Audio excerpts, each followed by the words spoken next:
مولاي صل وسلم دائما أبدا على حبيبك خير الخلق كلهم. بسم اللہ الرحمن الرحیم. ناظرین و سامعین السلام علیکم ورحمۃ اللہ وبرکاتہ. پروگرام دین و دنیا کے ساتھ میں آپ کی خدمت میں حاضر ہوں. آپ کے علم میں ہے کہ ہم اس پروگرام میں مختلف موضوعات پہ بات کرتے ہیں، دین کے موضوعات پہ بھی، دنیا کے موضوعات پہ بھی. آپ جانتے ہیں کہ آج سے چند روز پہلے پاکستانی قوم پر ایک بڑی دھچکے کی صورت میں غم کی سی کیفیت آئی ہے، اور وہ ہے سیاچین کے اندر 135 لوگوں کا ایک برف کے تودے کے نیچے آ جانا. یہ سمجھ نہیں آتی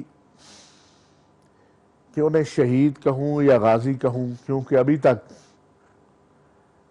ان میں سے بہت سارے لوگوں کے بارے میں کوئی علم نہیں ہے کہ وہ کہاں ہے.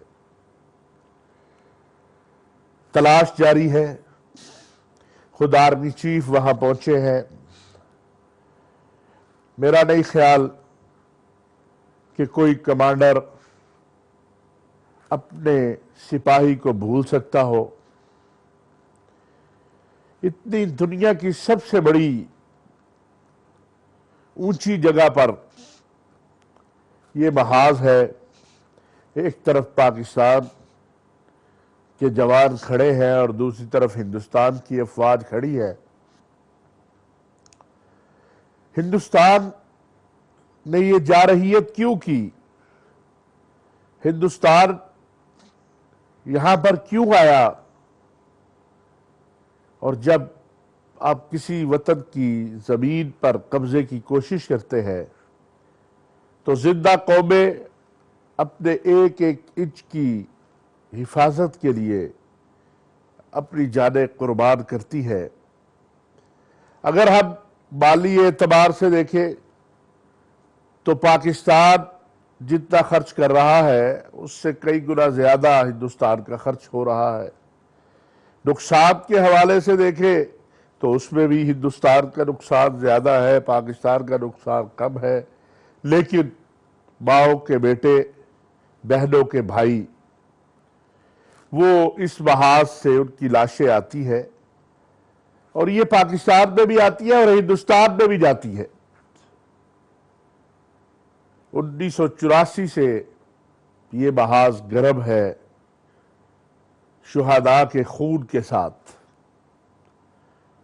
اور اب اس وقت پوری دنیا میں یہ بحث جاری ہے کہ اس محاذ سے دونوں فوجوں کو واپس چلے جانا چاہیے اور اپنے اپنے جوانوں کو اس قربان گاہ میں نہیں بھیجنا چاہیے. لیکن کیا ایسا ممکن ہو سکتا ہے؟ سیاچین ہے کیا؟ وہاں پر کیا حالات ہوتے ہیں؟ وہاں پر کیا صورتحال ہوتی ہے؟ یہ جاننے کے لیے ہم نے اپنے آج مہمان ان صاحب کو بنایا ہے جنہوں نے سیاچین میں اپنی زندگی کے 4 سال گزارے ہیں اور مختلف حیثیتوں میں. ایک کبھی سیکٹر کمانڈر کے طور پہ، کبھی پرنسپل سٹاف آفیسر کے طور پہ، اور کبھی ڈپٹی کمانڈر کے طور پہ. ہم چاہتے ہیں کہ ہماری قوم کو پتہ چلے کہ اس کے جوان، اس کے بچے کن حالات میں وہاں گزارا کرتے ہیں. اور 21,000 فٹ کی بلندی پر کھڑا وہ جوان جو نعرہ تکبیر بلند کرتا ہے اور اپنی جان رب کریم کے سپرد کر دیتا ہے، اس کا جذبہ کیا ہوتا ہے؟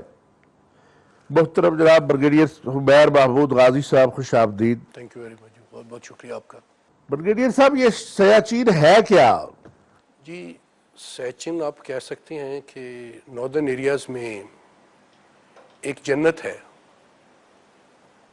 اور یہ ہمارا پاس ایک پاکستان اور ہمارے اس علاقے کا ایک ایسٹ ہے. یہ دنیا کا دوسرے نمبر پہ گلیشیئر ہے جو ٹریورس گلیشیئر ہے، جس میں مطلب بالکل سیدھا نہیں ہے، مختلف سے یہ گلیشیئر ہے. یہ جنرلی پاکستان، انڈیا اور چائنا کے درمیان میں یہ گلیشیئر واقع ہے.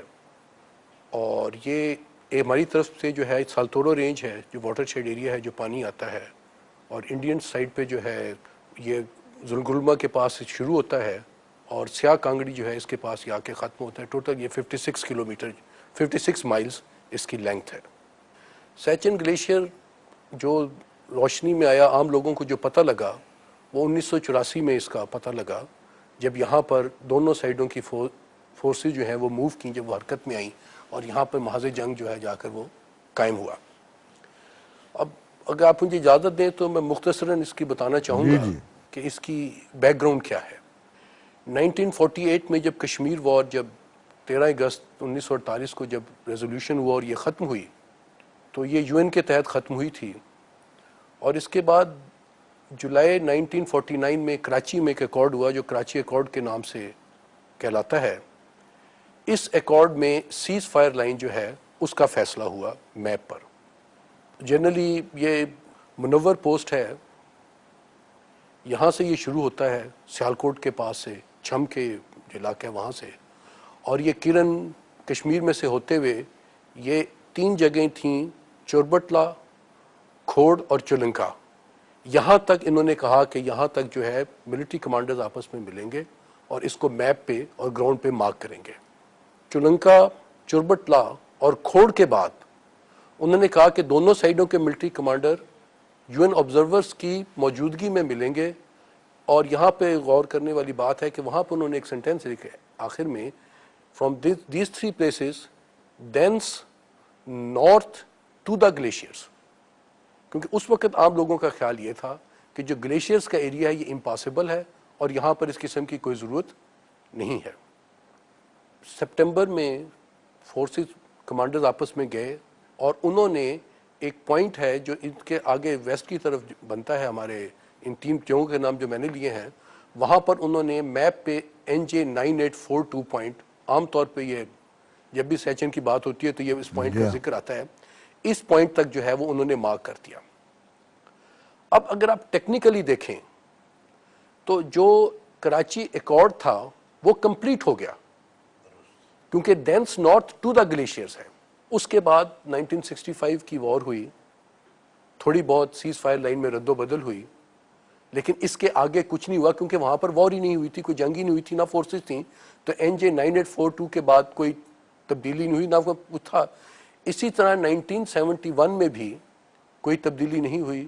شملہ معاہدہ جب ہوا تو وہاں پر اس کو سیز فائر لائن کو لائن آف کنٹرول میں کنورٹ کر دیا گیا، لیکن NJ9842 کے بعد پھر کچھ نہیں ہوا کیونکہ وہاں پر تو سیز فائر لائن تھی ہی نہیں جس کو لائن آف کنٹرول میں کنورٹ کرتے. اس کے بعد یہ چیز ختم ہو گئی. 1983 میں پاکستان کو پتہ لگا کہ مختلف امریکن جرنلز میں جو ہائیکنگ اور ماؤنٹینئرنگ کے جرنلز ہیں ان میں پبلش ہوا کہ جی انڈیا نے ایک ایکسپیڈیشن بھیجی ہے جو کہ سیچن گلیشیئر کے شروع میں سیاہ کانگڑی اور بالتورو کانگڑی ہیں، وہ یہاں تک آئی اور یہاں پہ چکر لگا کر وہ واپس گئی ہے. اور انہوں نے کہا ہے کہ جی visit K2 from our side. انہوں نے K2 کو وزٹ کرنے کے لیے اس میں انویٹیشنز دیے ہیں. جب وہ ہمارے پاس آئی تو پاکستان نے پھر ایکسپیڈیشن ایک بھیجی کہ جا کے وہ دیکھ کر آئے کہ اس گلیشیئر پر انڈین پریزنس تو ہے کہ نہیں ہے. وہ ایکسپیڈیشن گئی، اس میں 2 ایکسپیڈیشنز گئیں اور وہ ثبوت لائے کہ وہاں پہ انڈین آرمی کے پرماننٹ نہیں تھے، لیکن وہاں پر انڈین آرمی جو ہے وہ وہاں پر ہو کر گئی ہے. مختلف خط تھے، خطوں پہ لوگوں کے ایڈریس تھے، یونٹس کے نام تھے. اس کے بعد اچانک ہی انڈیا نے 1984 میں اپنی فورسز جو ہیں وہ موو کر دیں اور وہ پاکستانی سائڈ پہ جو سالتورو، میں نے بتایا تھا آپ کو، سالتورو واٹر شیڈ ایریا تھا، ان پیکس پر آ کر وہ بیٹھ گئیں. اس کے بعد پھر ہماری فورسز بھی موو کیں اور ہماری فورسز بھی وہاں پہ جا کے بیٹھ گئیں. تو اس طرح کی یہ سیچن کی بیک گراؤنڈ ہے. تو 1984 سے اس میں اب بریگیڈیئر صاحب اسی کو ہم آگے بڑھائیں گے، پھر 84 کے بعد ہم نے کیا کیا اور انہوں نے کیا کیا. ناظرین، آپ نے